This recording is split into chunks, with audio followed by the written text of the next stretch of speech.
ಕಾರ್ಕಳದ Parashurama theme park ಮೇಲ್ಛಾವಣಿಯ ತಗಡು ಹೊದಿಕೆ ಕದ್ದವರನ್ನ ಪೊಲೀಸರು ಬಂಧಿಸಿದ್ದಾರೆ. ಆರಿಫ್ ಹಾಗೂ ಅಬ್ದುಲ್ ಹಮೀದ್ ಬಂಧಿತ ಆರೋಪಿಗಳು. ಮೇಲ್ಛಾವಣಿಗೆ ಹಾಕಿದ್ದ ತಾಮ್ರದ ಹೊದಿಕೆಯನ್ನ ಆರೋಪಿಗಳು ಕದ್ದು ಪರಾರಿಯಾಗಿದ್ರು. ಈ ಬಗ್ಗೆ ಕಾರ್ಕಳ ನಗರ ಪೊಲೀಸ್ ಠಾಣೆಯಲ್ಲಿ ದೂರು ದಾಖಲಾಗಿತ್ತು. ಆರೋಪಿಗಳನ್ನ ಬಂಧಿಸಿರುವ ಪೊಲೀಸರು 45,000 ಮೌಲ್ಯದ ತಾಮ್ರದ ಶೀಟ್ ಅನ್ನು ವಶಕ್ಕೆ ಪಡೆದುಕೊಂಡಿದ್ದಾರೆ. ಆರೋಪಿಗಳಾದ ಆರಿಫ್ ಹಾಗೂ ಹಮೀದ್ ವಿರುದ್ಧ ವಿವಿಧ ಠಾಣೆಗಳಲ್ಲಿ ಪ್ರಕರಣ ದಾಖಲಾಗಿರುವುದು ಪತ್ತೆಯಾಗಿದೆ.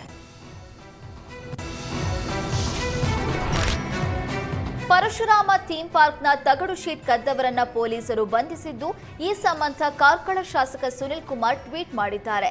ಪರಶುರಾಮ ಥೀಮ್ ಪಾರ್ಕ್ ಹಾಳು ಬೀಳುವಂತೆ ಮಾಡಿದ್ದು ಕಾಂಗ್ರೆಸ್.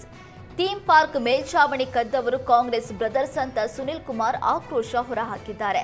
ಭಾರತದ ಶ್ರದ್ಧಾ ಕೇಂದ್ರಗಳನ್ನ ಗಜ್ನಿ, ಘೋರಿ, ಖಿಲ್ಜಿ ಮೊಘಲರು ಒಡೆದ್ರೆ ಥೀಮ್ ಪಾರ್ಕ್ ಮೇಲ್ಛಾವಣಿ ಕದ್ದವರು ಕಾಂಗ್ರೆಸ್ ವಂಶಸ್ಥರು. ಕಾಂಗ್ರೆಸ್ ಮುಖಂಡರು ಈ ಕುರಿತು ಈಗ ಏನ್ ಹೇಳ್ತಾರೆ ಅಂತ ಸುನಿಲ್ ಕುಮಾರ್ ಟ್ವೀಟ್ ಮೂಲಕ ಪ್ರಶ್ನಿಸಿದ್ದಾರೆ. ಬೆಂಗಳೂರಿನ ನಂದಿನಿ ಲೇಔಟ್ ಸಮೀಪದ ಹಾವಾಡಿಗರ ಕಾಲೋನಿಯಲ್ಲಿ ಭಾರೀ ಅಗ್ನಿ ಅವಘಡ ಸಂಭವಿಸಿದೆ. ನಿನ್ನೆ ರಾತ್ರಿ ಬೆಂಕಿ ಅನಾಹುತ ಸಂಭವಿಸಿದ್ದು 11ಕ್ಕೂ ಹೆಚ್ಚು ಮನೆಗಳು ಬೆಂಕಿಗಾಹುತಿಯಾಗಿದೆ. ಬೆಂಕಿಯ ಕೆನ್ನಾಲಿಗೆಗೆ 10 ವಾಹನಗಳು ಸುಟ್ಟು ಭಸ್ಮವಾಗಿದೆ. ಮನೆಯೊಂದರ ಮೇಲೆ ಸ್ಪಾಂಜ್ ರೀತಿಯ ವಸ್ತುವಿಗೆ ಮೊದಲು ಬೆಂಕಿ ಹೊತ್ಕೊಂಡಿದ್ದು, ಬಳಿಕ ನಿಧಾನವಾಗಿ ಅಕ್ಕಪಕ್ಕದ ಮನೆಗಳಿಗೆ ಬೆಂಕಿ ವ್ಯಾಪಿಸಿದೆ. ವಿಷಯ ತಿಳಿದು ಸ್ಥಳಕ್ಕೆ ದೌಡಾಯಿಸಿದ ಅಗ್ನಿಶಾಮಕ ದಳದ ಸಿಬ್ಬಂದಿ ಬೆಂಕಿ ನಂದಿಸಿದ್ದಾರೆ. ಘಟನೆ ಸಂಬಂಧ ಪೊಲೀಸರು ವಿಚಾರಣೆ ನಡೆಸ್ತಾ ಇದ್ದಾರೆ.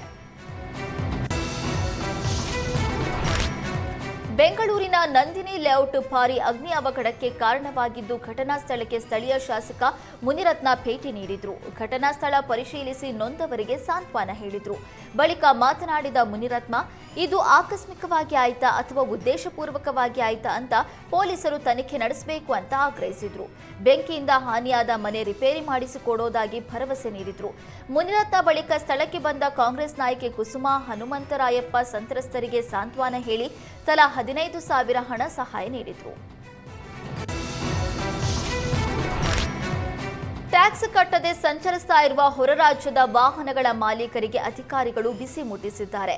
ಆರ್ಟಿಒ ದೀಪಕ್ ನೇತೃತ್ವದಲ್ಲಿ ಶನಿವಾರ ಬೆಂಗಳೂರಿನ ಮಾಲ್ ಆಫ್ ಏಷ್ಯಾ ಬಳಿಯ L&T ಅಪಾರ್ಟ್ಮೆಂಟ್ನಲ್ಲಿ ಪರಿಶೀಲನೆ ನಡೆಸಲಾಯಿತು. ಟ್ಯಾಕ್ಸ್ ಕಟ್ಟದ ಹೊರ ರಾಜ್ಯದ ಲಕ್ಸುರಿ ವಾಹನಗಳನ್ನು ಹೊಂದಿರುವ ವಾಹನ ಮಾಲೀಕರಿಗೆ ಸೂಚಿಸಲಾಯಿತು. ಸುಮಾರು 40ಕ್ಕೂ ಹೆಚ್ಚು ವಾಹನಗಳಿಗೆ ಚೆಕ್ ರಿಪೋರ್ಟ್ ಸಿದ್ಧಪಡಿಸಿದ್ದು, ಟ್ಯಾಕ್ಸ್ ಕಟ್ಟೋದಕ್ಕೆ ಮಾಲೀಕರು ಒಪ್ಪಿದ ಕಾರಣ ಸರ್ಕಾರದ ವತಿಯಿಂದ ಯಾವುದೇ ರೀತಿಯ ದಂಡ ವಿಧಿಸದೆ ಟ್ಯಾಕ್ಸ್ ಕಟ್ಟೋದಕ್ಕೆ ಅನುಮತಿ ನೀಡಲಾಯಿತು. ಇದೇ ಸಮಯದಲ್ಲಿ ಪಾಂಡಿಚೇರಿ ರಿಜಿಸ್ಟ್ರೇಷನ್ ಹೊಂದಿರುವ ಬೆಂಟ್ಲೆ ಕಾರನ್ನು ಸೀಸ್ ಮಾಡಿದ್ದು, ಸುಮಾರು 60 ಲಕ್ಷ ರೂಪಾಯಿವರೆಗಿನ ಟ್ಯಾಕ್ಸ್ ಚೆಕ್ ರಿಪೋರ್ಟ್ ಕೂಡ ಸಿದ್ಧಪಡಿಸಲಾಗಿದೆ.